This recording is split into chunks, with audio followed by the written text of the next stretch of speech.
Well, all right, everybody. I am Brian Lee Durfee, author of The Forgetting Moon, The Blackest Heart, and The Lonesome Crown, all published by Simon & Schuster's Saga Press. I'm in the cowboy hat once again. That means we're reviewing a Western. Kilrone by Louis L'Amour. Yeah, this book came out in 1966. As far as I could tell in my research, there was never a movie made about it. Probably a third of the Louis L'Amour books have had movies made about them. This one did not. I've got the whole Louis L'Amour collection here. We will be leaving a review for each book. And we always leave a review for the covers. I love this cover too. That's one thing I like about Louis L'Amour novels, is they've always got great covers. This is a illustration of a rifleman, our mainest man, Kilrone, with his rifle, painted by Gordon Crabb. And Gordon Crabb did, in the late 80s, early 90s, he did do a lot of the Louis L'Amour covers when they reissued with new covers. So good job to Gordon Crabb for doing another great Louis L'Amour painting. What's this book about? It's about Kilrone.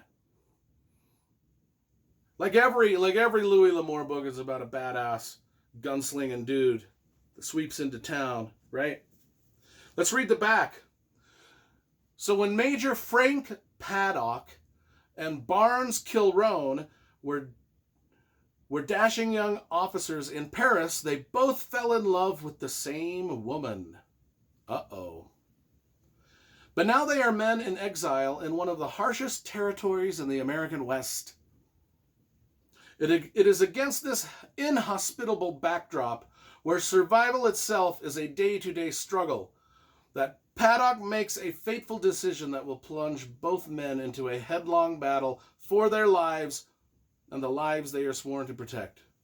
As Paddock leads his company of soldiers in pursuit of a war party, an Indian war party, Kilrone is left behind to guard the post's women and children. And before the day is over, one of them, outnumbered and outgunned, will be trapped in a fight to the finish.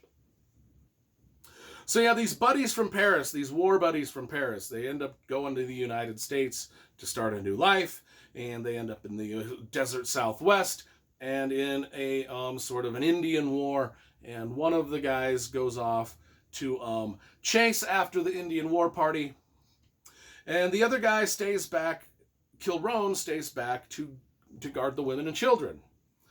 So which person is going to have it worse off? The guy chasing the bad guys, or the dude that's guarding the household and the women and children? Well, they both get into some pretty bad stuff. One of the things I love about Louis L'Amour's writing is his writing. His prose is delicious.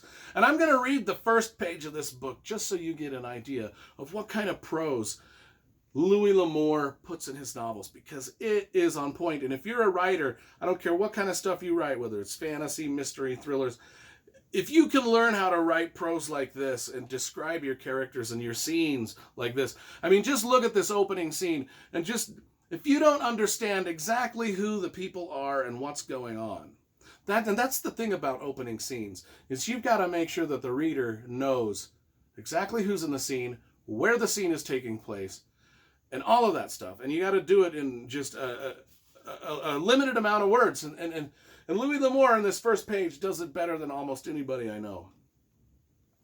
So, Betty Considine shaded her eyes when she saw the rider coming through the gate. Accustomed to the movements of horses and men, she noted the weary, shuffling trot of the pony as it crossed the baked clay of the compound toward the headquarters building. The rider was unshaven, and the dark hair curled around his ears and over the collar of his sun-bleached shirt. When he swung down, she noted the gun hung low, the narrow hips, and the powerful shoulders. His hat was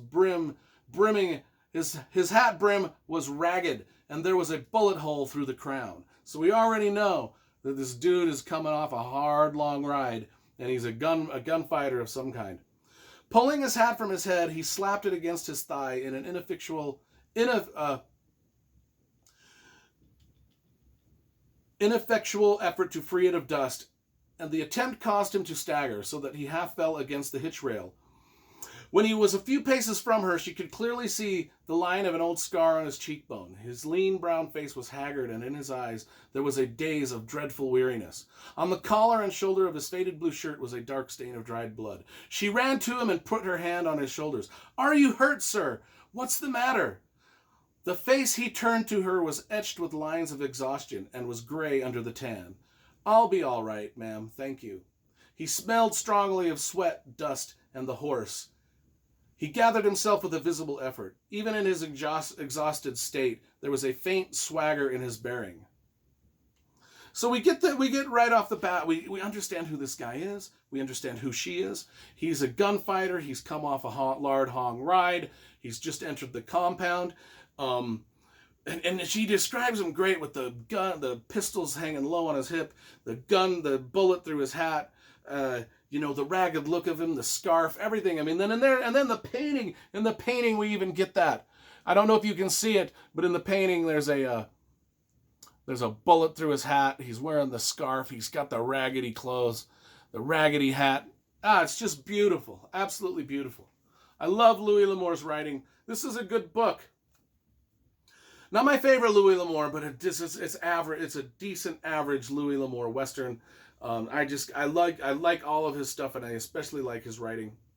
I give this a good 7.5 out of 10.